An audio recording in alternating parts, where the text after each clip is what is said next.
Gepleyer Azatlyk Radiosu.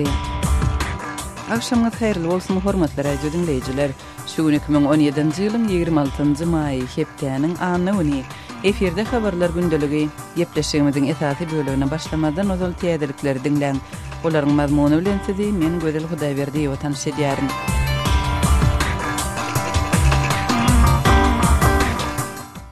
Birleşen Ştatlaryň prezidenti Donald Trump uly ýedilik guramasynyň 2 günlük sammitine gatnaşmak üçin 26-njy maýda Sitsiliýa bardy.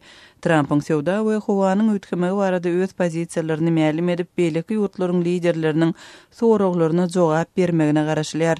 Taormina kurort şäherçesinde geçirilýän sammit Trump'yň ýanwar aýynda döwlet başyna geçeli bäri ilkinji daşar ýurt saparynyň jemleýiji tapgyrydyr. Trump'yň 9 günlük sapary ýakyn gündogora we Ýewropa boldy.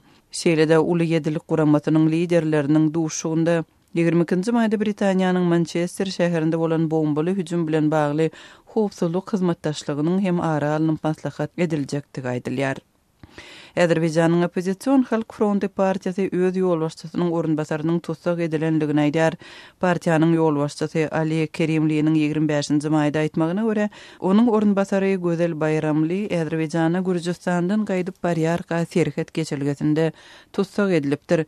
Kerimli Bayramlynyň özüne jaň edip tutsak edilenligi hakynda habar berenligini aýtdy. Bayramly Azerbaýjanyň polisiýasynyň tutsak etmeginiň öňü tirasynda öz el goşuna bir zatlaryň atylanlygyny aýdypdyr. Azerbaýjanyň häkimetleri ýagdaýy kommentirlemediler. Azerbaýjany uzak wagt bäri dolandyrýan prezident Ilham Aliýewiň hökümetiniň tanqidçilari Nevte baý bu postsovet ýurdunyň häkimetleriniň jurnalistleri, adam hukuklaryny goraýjak aktivistlere we raýat jemgyýetçiliginiň tarapdarlaryna esassız basyş edýänligini aýdýarlar. Soňky ýyllarda Halk Fronty partiýasynyň onlar çagdasy tutsak edilipdi we olaryň tarapdarlarynyň aýdyşy ýaly siýasy matlaply türme basylypdy.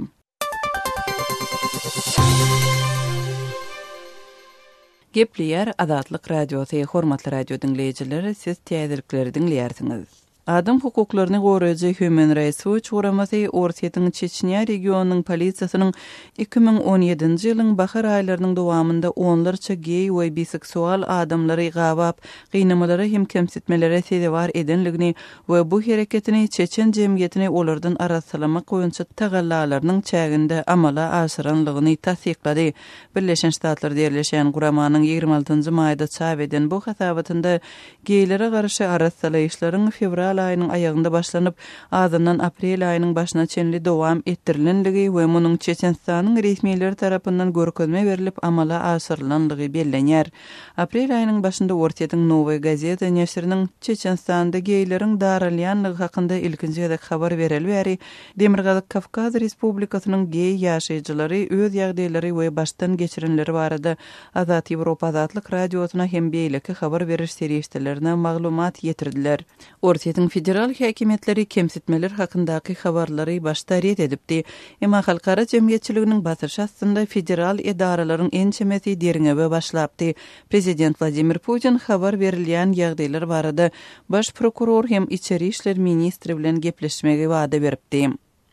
Birleşen Milletler Guramasynyň Owganistana ýardym beriş missiýasy Owganistanlylardan petisiýanyň gowşanlygyny we onda meýdan komandiri Gulbuddin Hekmetýaryň pedasy bolanlygy aýdylýan adamlar barada habar berilýänligini ma'lum etdi. Owganistanda 1990-njy ýyllarda bolan grajdan uruşyna gatnaşan esasy ýaragly toporlaryň biriniň lideri bolan Hekmetýar Owgan hökümeti bilen baglaşan ulalaşygyna laýyklykda şu aýda Kabula dolanyp bardy. Birleşen Milletler Guramasynyň Owganistana ýardym beriş missiýasynyň öz beýannamasynda aýtmagyna görä petisiýa 25-nji maýda gowuşupdyr. Owganistanyň hökümetiniň Hekmetýar bilen baglaşan ulalaşygy Owganlaryň ençemesi we günbatarly adam hukuklaryny goraýjy toporlar tarapyndan tanqid edilipdi.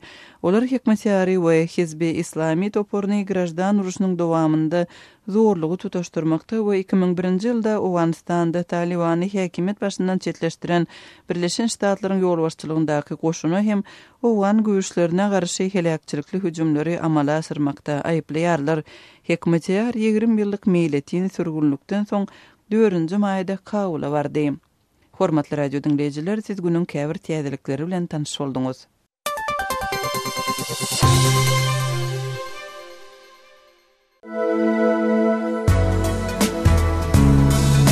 Azatlygy isleýän wagtyňyz isleýän ýeriňizde dinlemek isleýäňizmi?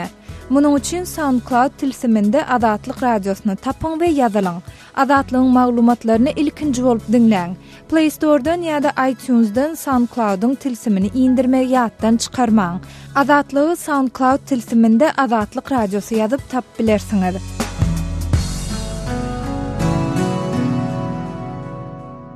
Gepler Azatlyk radiosu. Efirde habarlar günneligi bilen men Ýogsan Norban. Ortiýet Türkmenistanyň garasyz döwletleriň arkalaşygynyň parlamentary assambleýasynyň dol bakaly gatnaşyjy bolmagyna gyzyklanýar. Parlamentskaya gazetanyň ýazmagyna görä Ortiýetiň Federasiýa Geňeşiniň başlygy Valentina Matviyenko bu pikiri 25-26 maýda Sankt-Peterburgda 8-nji Nevski Ekologiýa Kongresiniň çäginde Türkmenistanyň parlamentiniň Kanunçylyk komitetiniň başlygy Türkmen prezidentiniň ogly Serdar Berdimuhammedow bilen duguşjanyny aýdypdyr. Biz Türkmenistanyň öz parlament maşgalamynyň dolu hukukly gatnaşyjy bolmagyna gyzyklanýar. Gadanyň parlamentary assambleýasy pikir alışmak, arkadaşlygyň ýurtlarynyň arasyndaky dostlugy saklamak üçin ören netijeli ýerdip Federasiýa Geňeşiniň metduwatlygy spikeriň sözlerini sterlýär. Türkmenistanyň prezidentiniň ogly Serdar Berdimuhammedow parlament komitetine başlyk göllänenden soňky ilkinji daşary ýurt saparynyň çäginde mundan Kazanda guralan sammite gatnaşdy we Tatarstanyň prezidenti Rustam Minnixanow bilen görüşdi. Ortiýetiň Federasiýa Geňeşiniň başlygy Matviyenko 2010-njy ýylyň aýagyna Türkmenistana sapar edip prezident Berdimuhammedow bilen iki ýurduň arasyndaky gatnaşyklary has ösdürmek barada gepleşik geçirdi we ortiýetliler Türkmenistanyny diň almaga çagyrdy. Türkmenistan ören gazykly ýurt, tähin taryhy bar we özboluşly ýadgarlyklaryny saklap galan ýurt diýmek bilen Matviyenko Türkmenistanyň Russiýalılar üçin ýapyk ýurt däldigini anandyrmaga çalışdy. Rus metduwatyna bellenmegine görä Matviyenko Türkmenistana barýan turistleriň köpelmegi bilen Aşgabatyň Berk wize düzgüniniň gowşamagyna umyt baglady. Emma şondan ýer geçenine gördi bu meselede görnetýän üýtgeşme bolanyny aýdylmaýar. Şeýle de Matviyenko 2010-njy ýylyň aýagyna Rus metduwaty bilen söhbetdeşlikde Ortiýetiň prezidenti Vladimir Putiniň Türkmenistana ýakyn wagtda sapar etjekdigini aýtdy. Meniň pikirimçe inneki ýyl belki de Russiýanyň prezidenti Vladimir Putin Türkmenistana sapar eder diýip ol Russiýa 24 telekanalyna aýtdy. Emma 2016-njy ýylda Vladimir Putin Aşgabada barmady. Muňa derek Rus lideri 2017-nji ýylyň fevralyny Merkez Aziýa ýurtlaryna saparynyň dowamyny Aşgabada barman türkmen kardeşi bilen telefonyna gurulşyp oňdy we Kreml Putiniň ýakyn geljekde türkmen kardeşiniň sapar etmek baradaky çakylygyndan peýdalanmaga çalışjakdygyny habar berdi. Mundan Türkmen prezidenti 2016-njy ýylyň noýabryny birden Ortiýete sapar edip, Soçyda prezident Putin bilen ýapyk kapylaryň arkasynda gepleşik geçirenden soň Rus metduwaty indi Türkmenistan hem karz pul sorap başlatdy diýip ýazdy. Emma Berdimuhammedow Putin'den 2 milyar dolar meçörüne kredi sorany barada habar tasdiklanmany. Şonuň bilen wagtda Rus metduwatynyň habarlaryna Ortiýetiň Türkmenistan bilen aradaky gaz sowdasyny dikeltjegini görkezýän hiç bir alamat görünmedi. Emma muňa garamadan Ortiýetiň Liberal Demokratik Partiýasynyň lideri Vladimir Zhirinovskiy öz partiýa delegasiýasy bilen aprel aýynda Türkmenistana saparda bolup Türkmen prezidenti bilen görüşdi. Bu duşukdan soň çap edilen videoda Türkmenistanyň hormatly İlyas Ultiýan at bilen sylaklanan Zhirinovskiýiň prezident Berdimuhammedowyň adyny Nur Muhammedow diýip tutanyny belli boldy. Ýatladýar, Ortiýetiň Federasiýa Geňeşiniň başlygy Valentina Matviyenkanyň sözlerine görä, Türkmenistana Rus kapitalynyň gatnaşmagyna 190 çemesi kampaniýa iş alyp barýar. Öz sebetiňizde bolýan wakalar barada azatlyga maglumat bermek isleseňiz, bize hat ýollaň. Metbuat e-mail belgisi gmail.com. Siz suratlaryňyzy we videolaryňyzy hem ýollap bilersiňiz. Azatlyk siziň şahsiýetiňizi gizlenlikde saklar. Siz bolan wakalar barada maglumat beriň. Biz hem habar bereriz. Metbuat e-mail belgisi gmail.com. Gepleýär Azatlyk radiosy. Habarlar günneligi gepleşigimizi men Sahra dowam etdirýän. Günorta Koreýanyň Elektron Sport Assosiasiýasy şu ýylyň sentýabr aýynda Aşgabatda geçiriljek ýapyk binalarda we söwüş sunaty boýunça 5-nji Aziýa oýunlaryna gatnaşmajagyny yglan etdi. 25-nji maýda bu assosiasiýa sport ýarşyna gatnaşmakdan ýüze örmeginiň sebäplerini şu ýagdaýlar bilen düşünürdi. Birinciden elektron sportlarynyň görnüşleri boýunça ýarşlar halkara federasiýalar tarapyndan geçirilmeýär. Ýagny olaryň geçirilmegi üçin ägirt uly sport çärelerinde bolşýaly umumy prosedur proseduralar yok. İkinciden elektron sport çäreleri milli federasiyalar bilen ılalaşmadan geçirilýär. Bu waka yapık binalarda we söwüş sunnaty boýunça 5-nji Aziýa oýunlary üçin elektron sportlarynyň görnüşleri şolsanda Hearthstone, Dota 2, FIFA, NBA we StarCraft 2 ýaly video oýunlary boýunça deslapky sinaglar geçirilendig barada habarlaryň peýda bolmagynyň ideýanyna gabat geldi. Şeýlede Günorta Koreýanyň elektron sport assosiasiýasynyň maglumatynda bu assosiasiýa bilen yapyk binalarda we söwüş sunnaty boýunça Aziýa oýunlarynyň arasyndaky hyzmatdaşlyga hem üns çekilip, ondu bu ýarışlar soňky ýedek geçirilende assosiasiýa bilen elektron sport çäreleri barada halkara federasiýasynyň ýakyn hyzmatdaşlyk edendigi bellenýär. Azatlyk radiosu agdalýan assosiasiýanyň Aşgabatda geçiriljek Aziýa oýunlaryna gatnaşmazlyk baradaky kararynyň Günorta Koreýanyň ähli türgenlerine değişlimi ýa-da däldi bilen gyzyklanyp Günorta Koreýanyň Olimpiya komiteti bilen habarlaşdy. Bu komitetiň Günorta Koreýaly türgenleriň Türkmenistana syýahat etmegini guramalaşdyrýan bölüminiň jogapkar resmisi öz ýurdunyň sportsmenleriniň Aşgabatda geçiriljek halkara ýarışyna gatnaşjakdygyny aýtdy. Ýokarda gürrüň edilýän meseleler dogrusynda henide çenli türkmen häkimetleri ýa-da media serişdeleri tarapyndan haýsydyr bir kommentari halk köpçüligine ýetirilmedi. Yeri gelen näýatlasak, şu ýylyň başynda Awstraliýanyň Milli Olimpiya Komitetiniň 2017-nji ýylda Aşgabatda geçiriljek Aziýa oýunlaryna öz türgenlerini uğratmajakdygy baradaky habarlar peýda bolupdy. Şonda Awstraliýanyň Milli Olimpiya Komitetiniň metbuat işleri boýunça jogapkar wekili Matthew Bartle munyň sebäplerini Awstraliýanyň türgenleriniň aglabasynyň öz gün tertibini 2018-nji ýyla görä planlaşdyrandygy bilen düşünürdi. Türkmenistan Aziýada 2017 oýunlara görülýän taýýarlyklaryň çäğinde paýtagy Aşgabatda 157 hektar territoriýany tutýan Ýurita Olimpiya şäherçesini gurup, onuň guruluşy üçin 5 milliard Amerikan dollary möçberinde maliýet serişdesini harçlady. Şeýlede bu oýunlara gabatlap, Aşgabatda dünýäniň iň gymmat halkara aeroportlarynyň biri guruldy. Laçynyň şeklindäki bu aeroportyň guruluşyna 2,13 milliard Amerikan dollary möçberinde maliýet serişdesi goýberildi. Öz sebitinizde bolýan wakalar barada azatlyga maglumat bermek isleseňiz, biziň Facebook hasabymyzda ýazyň. Bizi gözlegi bölümine Azatlyk Radiosu ýazyp tap bilersiňiz. Siz suratlaryňyzy we videolaryňyzy hem ýollap bilersiňiz. Azatlyk siziň şahsiýetinizi gizlinlikde saklar. Siz bolan wakalar barada maglumat beriň, biz hem habar bereriz.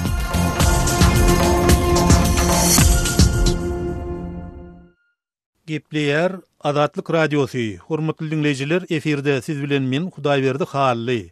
Aýlyklaryň berilmezligi mugallimlaryň tomusky dyn jalyşyny bökleýär.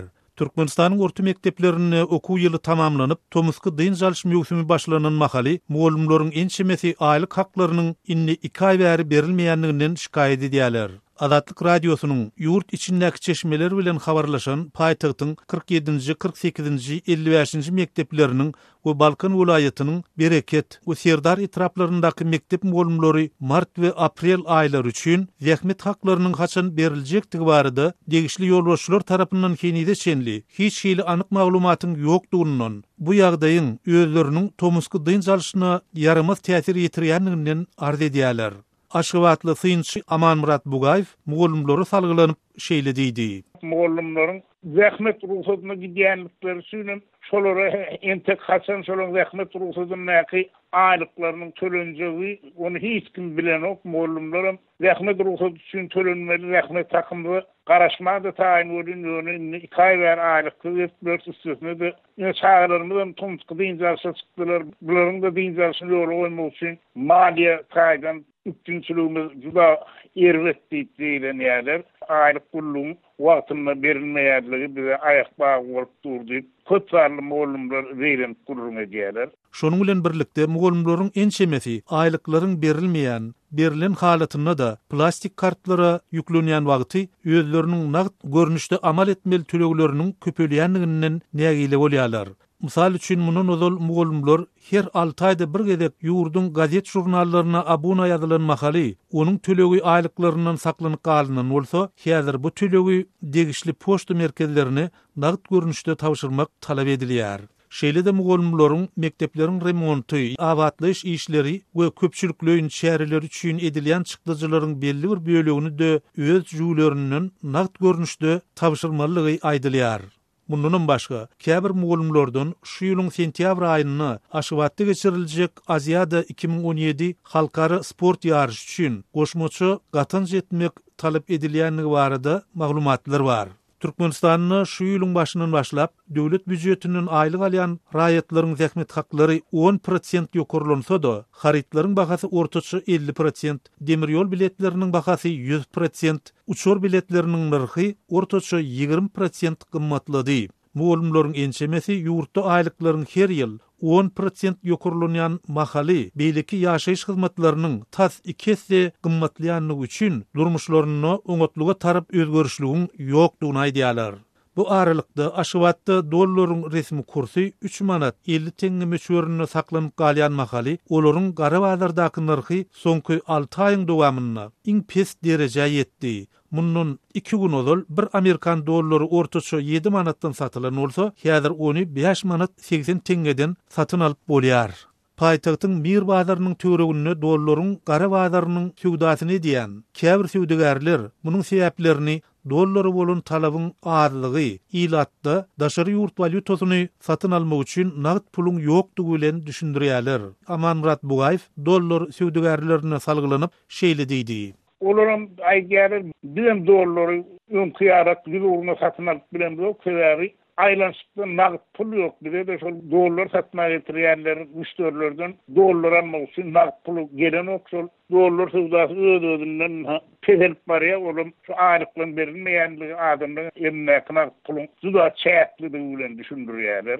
Ýatladyk eştek, Türkmenistanda döwlet işgärleriniň aýlyklarynyň wagtyna berilmezligi bilen baglanyşykly ýagdaý inni 1 ýyldan gowrak wagt däri dowam edýär. Käbir ekspertler dünýäde energiýa bahalarynyň aşaklamagy bilen Türkmenistanyň garaşsyzlyk ýyllarynyň iň agyr ykdysady krizisi başdan geçirýänligini we Aziýa oýunlarynyň geçiriljek döwrüniň ýurtda ykdysady çöküş howpunyň awanýan pursatyna gawat gelýänligi aýdylýar.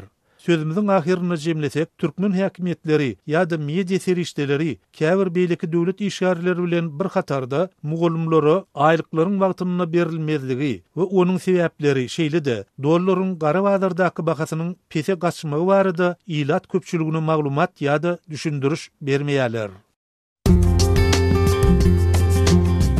Azatlygy line ulgamynda Osmak 420 773 797 383 telefon belgisi arkaly tapyp bilersiňiz. Biziň bilen habarlaşyp maglumatlary, suratlary we videolary ugradyň. Şahsiýetiniz dogry gizlilikde saklanır. Osmak 420 773 797 383.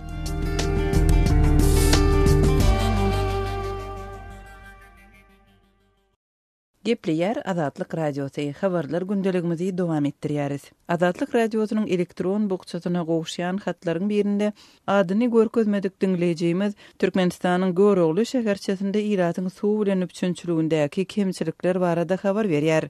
Dinleýijimiz öz hatynda Görogly şäherçesiniň töweregindäki owalaryň ählisiniň diýenýäli köçelerini gazyp agyz suw niýetlenen ýogyn turbolaryň güýçli depkinleri bilen çekilenine eýem 4-5 ýyldan köp wagt geçdi diýip ýazýar.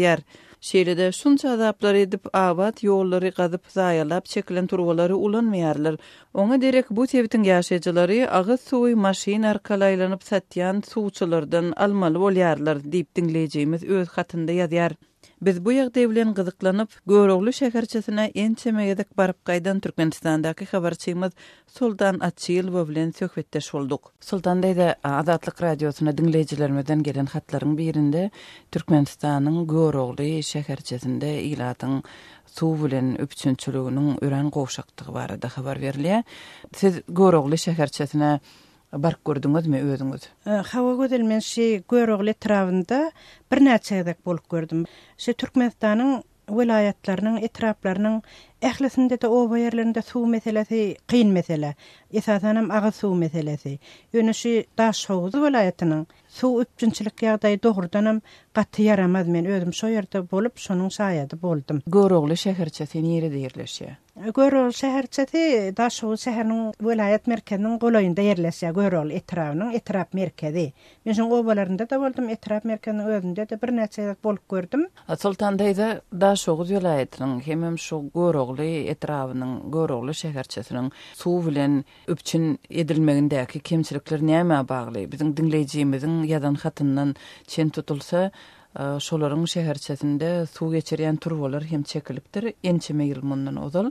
Emma suw henizem ýok. Umuman şeýle suw ýetmezçiligine näme sebäp bolýar? Siz şunyň sebäpleri bilen gyzyklanyp gördüňizmi? Yerli häkimetlere ýüz tut gördüňizmi? İlat bilen men töhbetdeş bolan, esas ilat bilen töhbetdeş bolanymda şolaryň ilkinji bildirýän nägilelikleri şol agyz suwunyň yaramazlygy, Daşowdyň ähli territoriýasynda diýen ýaly şor suw agdyklygy diýär. Agyz suw, süýjü suw ýetmezçilik etýär, suwlar şor diýilýär. Şol hatda ekrançylyk üçin yaramsız suwlarym bolýar diýär. Şolar gerekçe biz hazyr alyp bilemdik, şor suwlar sebäpli diýerler. Şonu edil anyklap, mysal üçin häkimliklerden, zatlardan anyklamak ilata da başardan onu anyklap bolanok, ýöne şu turwalaram Türkmenistanyň köp etraplaryna, vilayatlaryna hemme ýerde şu çekildi. Bir menem bir 4 ýyl ozal bir turwalar gömildi. Turwalardan hem suw akanok diýip şol etraplaryň ählisinden şol mesele barada aýtdylar. Ýöne gömüp taşlanan şu turwalardan hiç ýerde de akanok şodan da Daşow vilayatynda da onda şeýle ýagdaýda yerli ilat nädip günwärýär,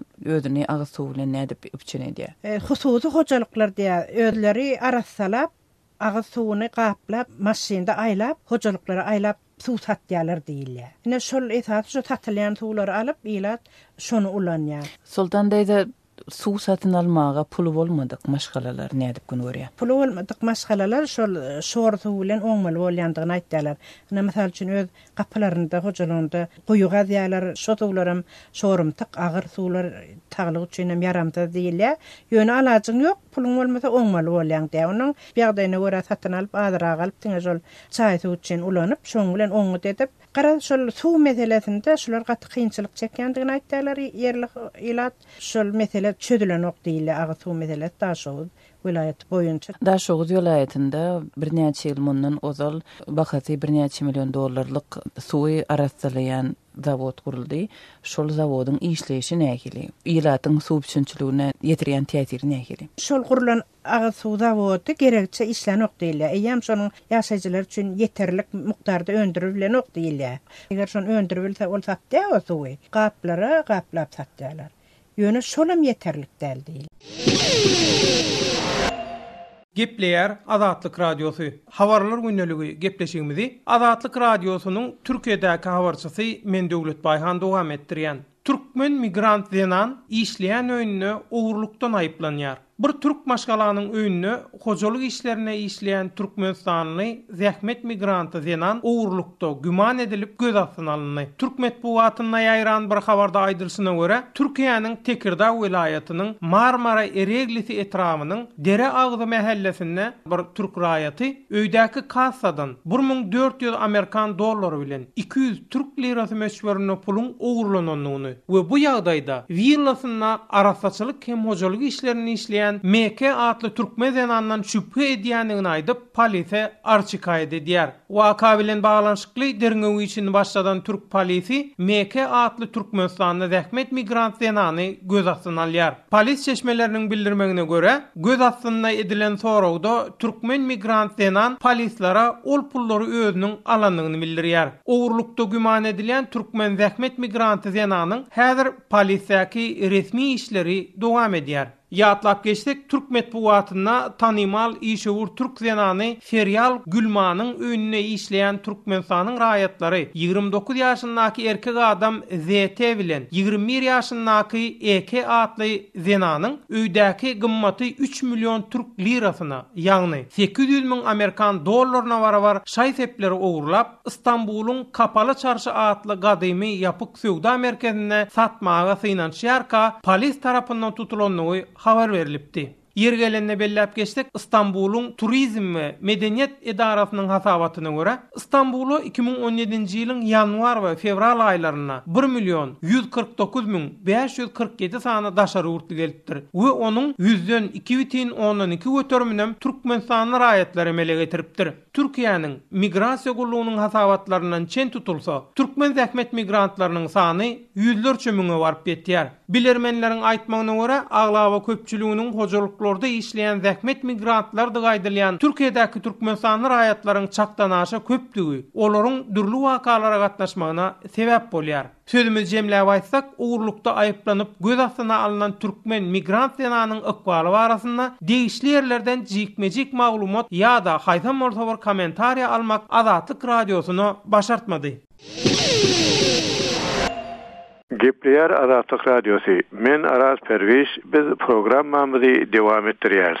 Ýokary derejeli Amerikan resmisi Birleşen Ştatlaryň prezidenti Donald Trump'ın Moskwanyň Ukrainanyň eseri işlerine garşymagy netijesinde Obama administrasiýasy tarapyndan Orsiýeta garşy giýdilen sanksiýalara garaýandygyny, ýöne bu sanksiýalaryň öz güýjünde galmagy barada entek belli bir pozisiýasynyň ýokdugyny aýdýar. Aktamyň ykdysady geňeşçisi Gary Cohen'in aýtmagyna görä 25-nji maýda Brüsselde Trump bilen duşan Ýewropa liderleri ondan sanksiýalary uzaltmak planlarynyň barya ýokdugyny sorapdyrlar. Gurrun edilýän sanksiýalar ilkinji gedek 2014-nji ýylda Orsiýet Krymy bir kanun özüne biriktirenden soňra girdildi. Trump bu soragyň jogabyna özüniň belli bir netije gelmändigini aýdypdyr. Meniň pikirimçe prezident muňa garaýar, entek bizim bir pozisiýamyz ýok diýip Cohen aýtdy. Ol soňra hem Trump'ın köp mümkinçilikleri var, şolary gözden geçirýär diýip sözüniň üstüne goşdy. Saýlaw kampaniýasynda Trump prezidentlige saýlanan halatynda sanksiýalaryň ýatyrylmagy barada bar bolan mümkinçiliklere garajakdygyny we Krymy Orsiýetyň bir bölegi diýip ikrar etmeginiň hem mümkindigini aýdypdy. Ýöne administrasiýanyň ýokary derejeli agdalary Orsiýet Birleşen Ştatlary sanksiýalary ýeňilleşdirmäge ýeterjek ädimleri ätmen halatynda sanksiýalaryň öz güýjüne gazajakdygyny açyk aýdýarlar. Mysal üçin Amerikanyň Birleşen Milletler Gulamasyndaky elçisi Nikki Haley Orsiýet ýarym adany Ukrainanyň kontrollugyny bermese, administrasiýa Krymy basyp almagy sebäpli Orsiýetyň garşysyna giýdilen sanksiýalary ýatyrmaz diýer. Trump bilen döwlet sekretary Rex Tillerson 10-njy maýda Washingtonna Orsiýetyň daşary işler ministeri Sergey Lavrov bilen duşanlaryndan soňra döwlet departamenti Tillersonyň Lavrowa sanksiýalar giýdirilmegine sebäp bolan hereketler ýere çekilýänçe öz ýerine galar diýenini habar berdi. 2014-nji ýylda Birleşen Ştatlar bilen Ýewropa Birleşigi tarapyndan aýry-aýrylykda giýdilen sanksiýalar şondan bäri ençemegede uzaldylyp giňeldildi. Orsiýet Krymy ýaragly güýçlerini iýerip regional parlamenti öz kontrollugyna alyp bir referendum gurnanyndan soňra eýeledi. Referendumy Amerika bilen Birleşen Milletler Guramasyna agda döwletleriň aglaba köplügi bir kanun diýip tanqidlediler. Şeýle hem Orsiýet gündäwr we günorta Ukrainada hökümete garşy golagturdyp 2014-nji ýyldan bäri 9900-den adak adamyň başyna ýeten uruşda separatistler gollady. 25-nji maýda Brüsselde Trump bilen geçirilen gepleşiklerden soňra Ýewropa Birleşiginiň başlygy Donald Tusk Orsiýet barada umumy pozisiýamyzyň we umumy garaýşymyzyň bardygy hakda men ýüzüýiz arkaýynda ýöne Ukrainadaky konflikt barada bilen şol bir liniýany ýerleýäne meňzeýär diýdi. Hormatly radio dinleyijileri, şunun bilen habarlar gündeligimiziň şu günkü sanyny geçirip gutarýarys.